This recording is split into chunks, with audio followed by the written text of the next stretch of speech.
It is a leopard. Well, in my mind anyway, I love leopards, and so I'm very happy when I get to see one. You can see we've got a very big male leopard who's breathing very fast at the moment, and that's because he's got a full tummy, which we'll get into just now. We'll talk about why he's got a full tummy and why he's breathing so fast. But before we do any of that, I need to say hello to all of you. So it is a very warm welcome from my side of things. My name is Tristan, and on camera I've got BK this afternoon, and we are very, very happy that we are sitting with a leopard, and so I hope that you'll ask lots and lots of questions. Remember just to give them to your teacher, and they'll send them through to us. Now, this is our most dominant male leopard that we have in this particular area. He is a older male. He's must be about anywhere between 12 and 13 years. We're not really 100% sure because he came from a different area and we don't know when exactly he was born, but guessing by his body size and how long he's been in our area, that's what we roughly think his age to be. And he, last night or early hours of this morning, he managed to kill a fully grown male nyala. So he killed a big nyala, and that nyala was lying in the bush, and it seems like he managed to get a really good feed out of it. You see his tummy. His tummy is really big and swollen, and that's because he ate quite a lot of meat. But what it also looks like has happened is that hyenas have come during the day at some point, and they have stolen his kill, because there's lots and lots of tracks for hyenas and drag marks all over the place of what looks like the nyala being dragged by hyenas and being eaten, and we can't see a single sign of that nyala carcass yet. It's not to say that he didn't maybe get a little bit of it. He might have maybe got a leg or something that he's put in a tree somewhere. So we'll just have to sit for the afternoon and wait and see if he has got some of his meal back. Elliot, you're asking how many types of cats are there? Well, I hope that you're not asking in the world, because I'm actually not sure what that is.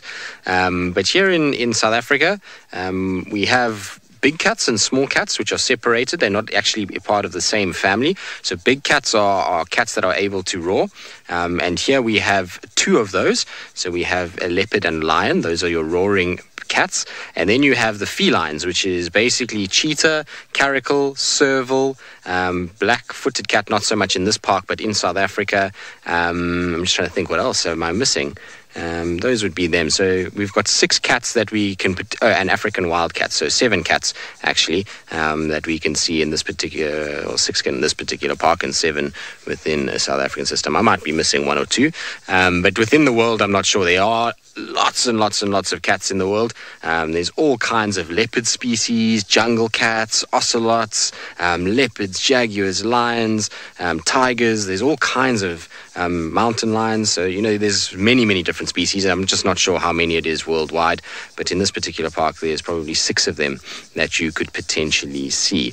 But undoubtedly, the most famous of the cats in this part of the world is these guys. So these are the most famous cats because most places that you spend time with a leopard is very, very shy and reclusive. But you can see this male, look how he doesn't even worry about us. How cool is that?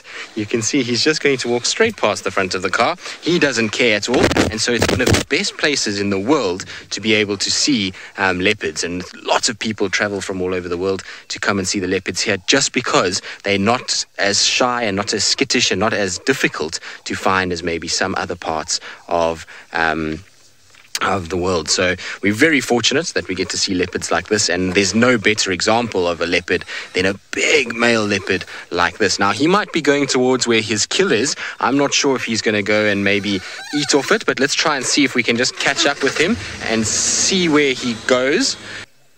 It is a beautiful day, and it's even more beautiful when you've got a spotted coat in amongst a sea of green summer grass. Now, what he's doing now is at the kill, he's managed to get a piece of it back. So you can see, look, there he's got the head of the nyala, and what he's trying to do is drag it towards a tree so that he can try put it up in a tree. And the reason he wants to put it in the tree is because I was saying to you earlier that he lost a lot of it to hyenas. In fact, most of it has been stolen. And so he's trying to now get it out of the way of the hyenas. Hyenas can't climb, and so if a leopard puts it in a tree, then the chances of him keeping his kill is that much more.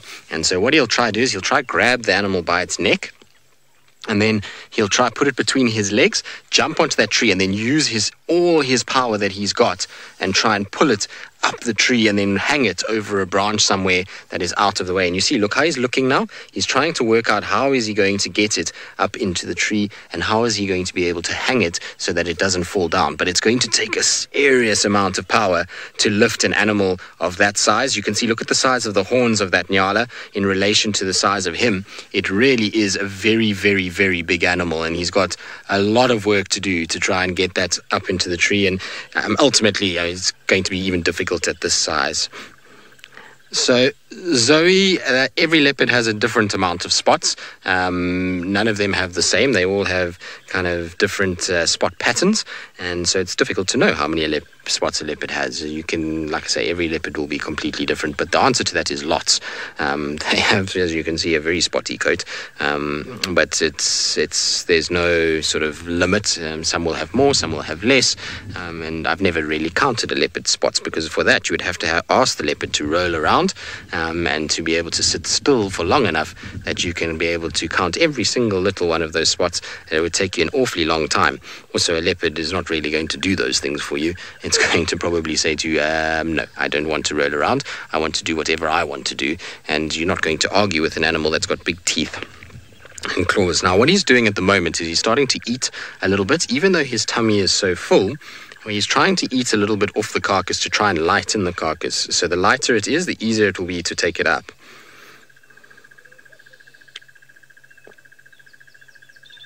Kanoko, why do the big cats eat meat? Well, quite simply because somebody has to eat meat out here.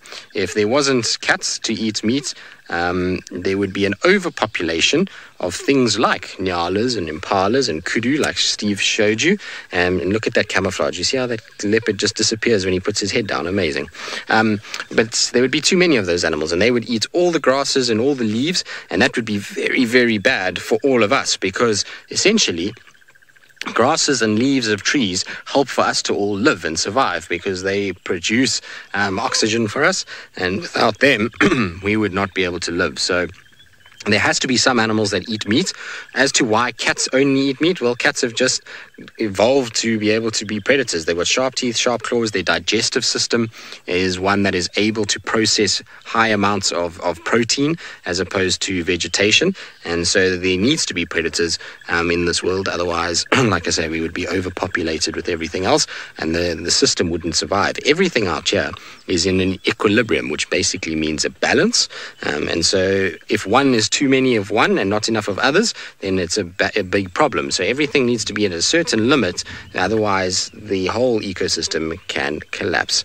Right, now he's lying in a bit of a difficult spot. I'm going to try and see if I can maybe get a slightly better view of him by parking slightly differently. And while I do that, I'm going to send you across to Steve, who's got, well, another antelope to show all of you at Fullermansdip.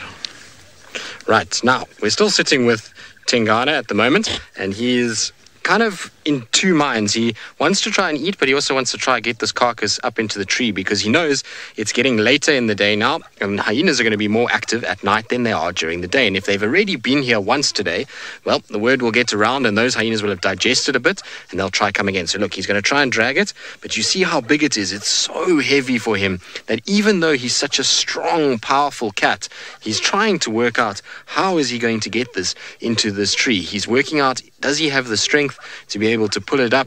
And if he can't take this up, well, there'll be very few leopards out here that will. He's a strong individual. He's very, very bulky. He is getting a little bit older, so he's probably not quite as strong as he used to be when he was in his prime at sort of 8 to 10 years old. You probably find he's lost a bit of condition, but he generally should be able to get some of this up into the tree. Well, I hope so anyway, but he's struggling a little bit with it. Now, Jason, you're wondering how much meat does a leopard eat? Well, they require 7 kilograms of meat a day, or 15 pounds roughly. But what you'll find with these guys is that they will bulk eat. So what they do is when they've got a carcass like this, because things like hyenas can steal it, or lions could come here and steal this, they try and eat as much as they can, as quick as they can. And so they will eat probably, I would say, they could, if they really wanted to pack it in, probably closer to 20, 25 pounds, maybe even 30 pounds on a big male like this. But that would be really, really full, and he would then struggle to eat much more after that. Now, He's obviously trying to eat a little bit to lighten the kind of carcass. The problem with that is that meat then goes into his tummy, which makes him heavier. So it's not really, doesn't really solve the problem right now. He has to go to the toilet a few times in order to lighten the load a little bit, so to speak, and that will make things a little bit easier. But I'm hoping he does get it up. If he gets this up into the tree itself, probably find that he'll have food and be able to eat this slowly for the next 2 to 3 days. So, Chloe, out here, often people will give hyenas the bad reputation of being scavengers. And yes, they do steal food, and you're asking why they would have stolen the food from this leopard. And it's quite simple. Out here, life is hard. It's not easy for these guys to catch animals. Things like a nyala or a bushbuck or a kudu or an impala, any of these antelope are very, very fast. They have good eyesight, good hearing, and so finding food is difficult for a carnivore. It takes lots and lots of hunts in order to find food. And so if you can come across a carcass, like in this case, a leopard that has killed a nyala, and there's more hyenas than the leopard, well, stealing it is less energy. And so they don't have to use nearly as much energy and have to worry about it. Basically, it's like going for a run versus walking to the fridge. Imagine if you had to run 5 kilometers every day just to go and get yourself breakfast, whereas now you just walk to your fridge and the breakfast is there. And so that's why scavenging happens, is that predators will know that it's easier to go somewhere to actually get a carcass that's already dead. They don't have to chase it. They don't have to use any energy to get it. And so they will steal. And both leopards, hyenas, lions, wild dogs, they will all scavenge from each other. So you'll find that they'll all kind of steal food from one another. It's not that just hyenas steal. I've seen many leopards steal food as well from each other, from wild dogs, from hyenas. So it's just that it's much easier to find that food and get it than it is if they were to try and kind of actually chase it, and that's why scavenging takes place. I think what he's decided though now is that he's too tired and he's going to rest first before he tries to take it up into a tree. So Dory, yes, leopards will consume the blood. They don't really eat it. I suppose they drink it more than eating it. And it's good for them in that, one is it contains a lot of iron, which is good for their systems. But two, it is fluids and liquid. And so when they're on a carcass like this, leaving a carcass exposed on the ground is asking for it to be stolen. They would rather kind of get the liquid from that than having to walk off to go get water. And so you'll find that they often will kind of drink the blood out of that in order to try and kind of get the water content that they need. Now, I'm not sure. Well, indeed, we're still with Tingana, and he really is posing so beautifully now. And we were talking earlier when we first started, before he started to move around, about how he's breathing so fast. And you might be wondering, why is he breathing so fast? It seems silly, and it seems like he might be sick. It's not that he's sick in any way whatsoever. And what's happened is because his stomach has swollen so much with meat, it's now pushing up on his lungs. And so he can't take as big a breath as normal. So his breaths are much shorter and sharper, for one reason. The other reason is that you can see his mouth is open. All right, and so what he's doing is, inside there, obviously his tongue is sitting, and his tongue is covered in saliva. Look, he's upset because there's 2 francolins walking towards him. See the birds in the background? You might just be able to see their heads as he kind of walks past. There they are. So they were squeaking at him, and he's not really happy. That's why his tail's in the air. But essentially, that panting and breathing goes over the tongue, and the saliva on the tongue is then, with the hot air of his breath, evaporates. Now, evaporation is when a water turns into a gas, and that causes cooling. So that process cools things down and cools the blood in his tongue and makes him much cooler, and is basically like his little own personal air conditioning system. Now, and I don't know why he went and decided to come back again. Hello, my boy. Oh, he's so beautiful. Now, I've been following this leopard around for the last 8 years, which is a long time. So it's been so special to have followed him as much as we have. He's really provided so many incredible sightings, and we're spoilt in that we're able to watch leopards here. I was saying to you earlier that they're very shy, elusive, difficult to find cats, and so to be able to spend time with them is really one of the most incredible things in the world. And I have yet to meet somebody that has seen a leopard and hasn't had their kind of breath taken away with the sheer sort of beauty of one of these animals. So Well, keep moving, Gigi. Hopefully good things will come. You can see that we have been spoiled, or about to be spoiled by Tingana. I mean, he's drinking in the most perfect spot for us to actually see him and to get some really kind of beautiful views of him as he goes about his afternoon drinking session. He is, for me, really looking as good as I've seen him look in many months. It's really nice to kind of have him back to his sort of normal self, if you want to call it that. That's the kind of Tingana we always think of, as that kind of beast mode leopard that you see there, with big swollen kind of shoulders and big tummy and big dewlap. It really is just kind of the way you think of him when you kind of see him. So it's, for me, very special. Have you decided that that other drinking spot wasn't as nice? Hey, boy? Funny cat. Awesome, though, to see him, isn't it? I think so. I think, well, Seb and obviously Lauren and Ali did a sterling effort this morning to find him. It's one of the values of having that drone, is that it allows us to be able to see these kind of things. Paula, you say those paws are massive? They are big, aren't they? I mean, he's a big boy. Everyone often kind of, thinks about Hosana and kind of talks about whether or not Hosana is ever going to be a leopard that's going to compete with Tingy. Tingy, why are you coming to sit with us now? I parked on the opposite side of you, and now you're coming right to where I am. And there's no space for you here, boy.